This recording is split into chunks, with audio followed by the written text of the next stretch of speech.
Halo, assalamualaikum warahmatullahi wabarakatuh. Teman-teman, ini masuk penjelasan ke materi ketiga ya.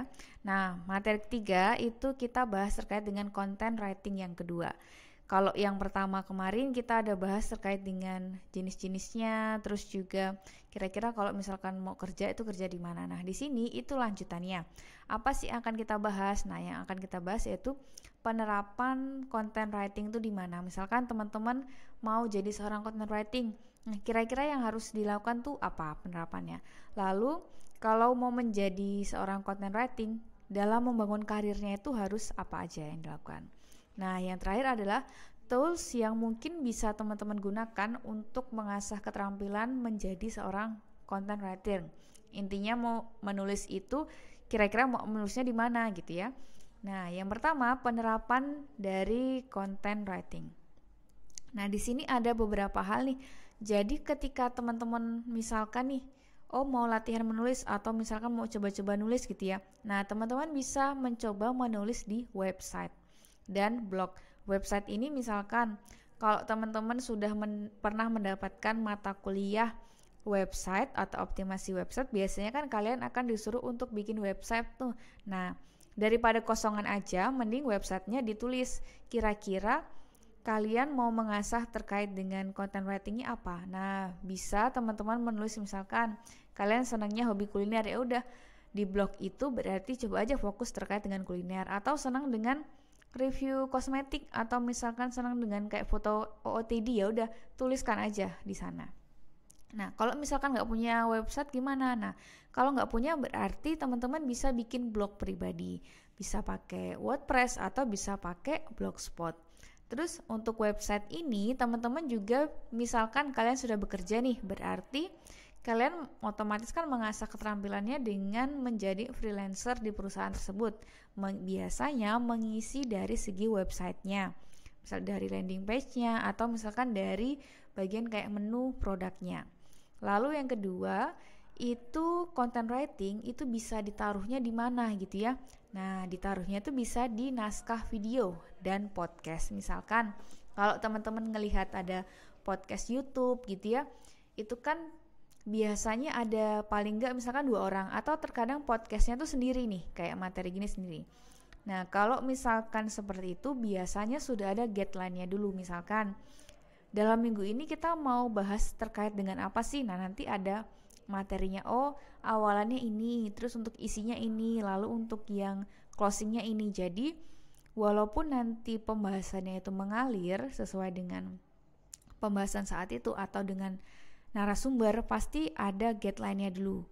Ibaratnya ada awalannya dulu. Lalu penerapan copy content writing itu ada di grafis visual juga atau desain grafis. Ketika teman-teman menulis suatu konten, itu kan biasanya diikuti oleh desainnya. Nah, desainnya ini kan perlu kerjasama nih dengan bagian lain. Nah, jadi di sini dengan adanya content writing kita sudah menulis tulisannya, naskahnya, kemudian dibuatkan desainnya. Lalu yang terakhir adalah dari konten media sosial. Nah, di sini kalau misalkan teman-teman pasti kan punya sosial media ya. Nah, di sana teman-teman silahkan, saran saya membuat 2 sosial media. Yang pertama untuk misalkan keperluan pribadi gitu ya, isinya dengan teman-teman dan lainnya. Bisa juga yang satunya untuk profesional. Jadi ketika teman-teman memang mau berfokus jadi content writing atau copywriter gitu ya, kalian sudah punya portofolionya. Nah, di sana kalian bisa mencoba nih menulis terkait dengan copywriting yang bagus atau content writingnya. Oke, terus kalau misalkan mau bangun karir jadi seorang content writer itu gimana? Nah, yang pertama adalah teman-teman perlu bikin portofolionya dulu. Jadi kalau portofolio kan semacam kayak jejak gitu ya, atau history. Kira-kira teman-teman tuh misal nih senang menulis. Nah, tulisan kalian tuh yang seperti apa? Atau misalkan kan kalau orang menulis pasti ada gayanya masing-masing. Ada yang mungkin dalam penulisan tuh senangnya dengan hal-hal yang kayak lucu. Jadi dia menuliskannya tuh ada humornya. Tapi ada juga yang hanya bersifat informasi. Nah, itu disesuaikan dengan gaya bahasa teman-teman juga. Nah, terus kalau misalkan belum pernah jadi belum pernah menulis nih, terus kita mau bangun portofolio gimana? Nah, teman-teman bisa bikin blog dulu. Kalau blogspot.com itu kan gratis tuh. Nah, teman-teman bisa bikin di situ. Jadi bebas mau menuliskan apa, misalnya tadi review produk atau misalkan review kuliner, makanan, apapun yang teman-teman sukai. Dimulai dari hal yang kalian sukai dulu, kalian bisa menuliskannya di blog. Atau misalkan senang dengan traveling gitu ya, ke suatu daerah, atau walaupun gak suatu ke daerah tapi ke tempat-tempat wisata baru. Nah, kalau ke tempat wisata baru kan gak semua orang tuh tahu ya wisata baru. Nah, teman-teman bisa tuh menjelaskan, oh misalkan di daerah Solo ini ada wisata baru, namanya ini, terus misalkan jam bukanya berapa, kira-kira fasilitasnya apa, yang dijual apa. Nah, itu bisa teman-teman tampilkan di blog kalian. Lalu yang kedua, setelah misalkan sudah pernah mencoba atau membuat di website atau di blog, nah silakan teman-teman mencoba untuk menuliskan di media cetak atau media digital.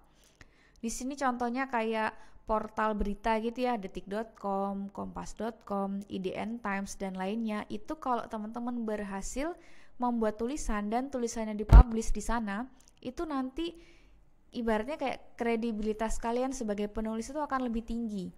Jadi ibaratnya kalau misalkan teman-teman nih sudah pernah menang lomba, kan ada jejaknya tuh, oh dapat piala di sini, menang ini nih, itu kan ada jejaknya. Jadi ketika ada orang lain yang mau mencari atau melihat gitu ya, di searching nih, oh Atiklus ya, jadi dia ada tulisannya, oh sudah pernah melakukan lomba ini, jadi kayak kredibel, terpercaya bahwa oh kita memang sudah pernah membuat konten gitu. Lalu yang ketiga adalah di media sosial. Nah, media sosial teman-teman, media sosial teman-teman ini bisa kalian buat dua tadi ya. Jadi untuk yang profesional sama untuk yang pribadi. Nah, kalau untuk profesional, teman-teman bisa menuliskan terkait dengan hal yang disukai. Kalau mungkin blog itu terlalu lama Bu gitu kan, jarang orang yang sekarang buka blog. Nah, teman-teman bisa coba bikin tulisan di media sosial. Terus untuk platform rekomendasi untuk menulis apa? Di sini ada 3. Jadi yang pertama blogspot.com, jadi yang gratis tadi. Yang kedua WordPress.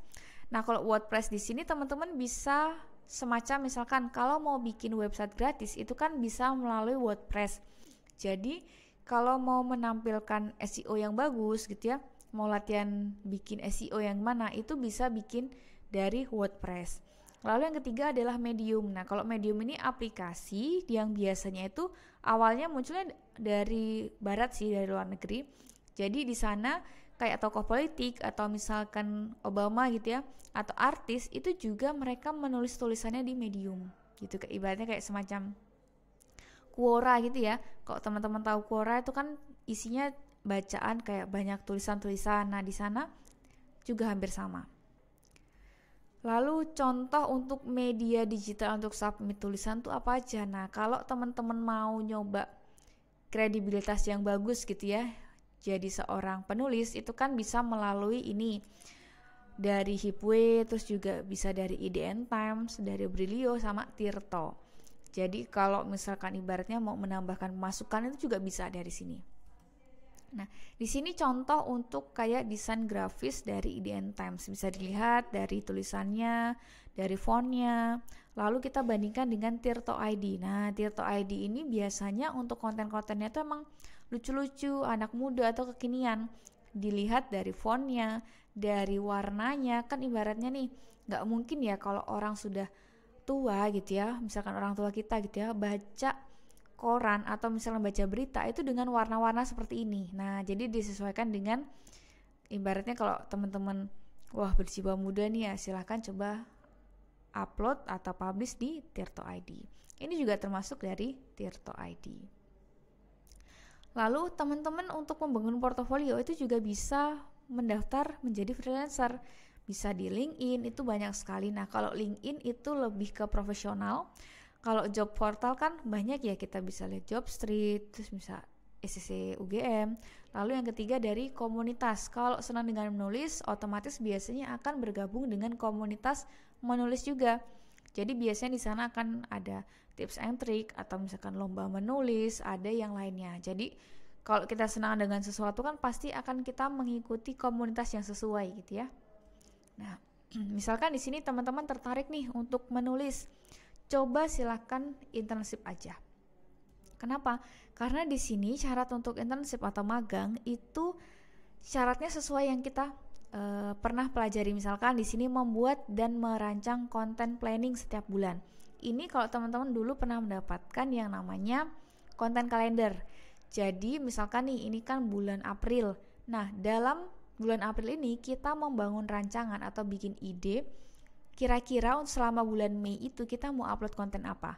Jadi ketika sudah bulan Mei nih kita nggak bingung lagi. Oh, aku mau upload konten apa, mau bikin konten apa, itu udah nggak bingung.